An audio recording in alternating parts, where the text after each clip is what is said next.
are now going on to paper sew. Now that I have everything threaded, make sure these go under the presser feet. So I'm going to start with my straight stitches. Okay, thing I look for on these, back stitch at the beginning and the end of every stitch. You want to do your best to stay on that line. Okay, you will do all of these. So here we go. When I slide the paper under, it's important to know that the papers move from the front to the back. I always like to set my needle first just to make sure it is right on track. Then before I do anything, what has to happen? Do you guys remember? Presser foot lifter has to go down. Okay, so that must go down or you're going to junk up the machines anytime you sew.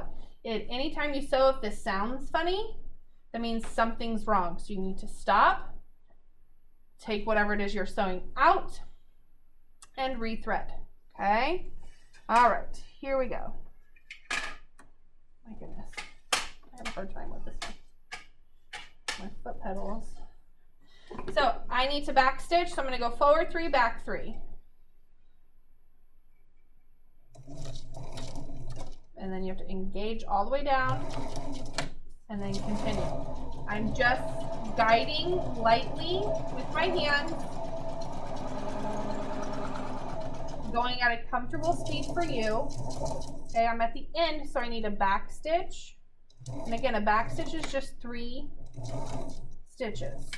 Okay, now when I am finished, I need to turn my hand wheel so my thread take-up lever is all the way back up. If you don't do that, it will rip your paper. Okay, then you pull this out into the left, and you should be able to see your back stitching, okay, and the straight line. Okay, so you will continue to do that. Once you finish this, you're going to go on to a pivot, which is a turning technique. Okay, we want nice sharp corners when we turn. So I'm going to start the same way I did with my straight stitch. Needle down, presser foot down. Then I'm going to stitch forward 3, back 3.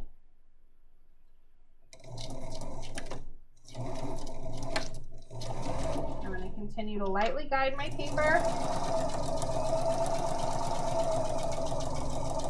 Once I come to the corner, my needle goes down. I want to plant my needle for the pivot. Then my presser foot comes up and I pivot the paper. This is giving me that nice sharp corner. Before I sew, I have to put this presser foot back down. Okay? Let me show you what not to do.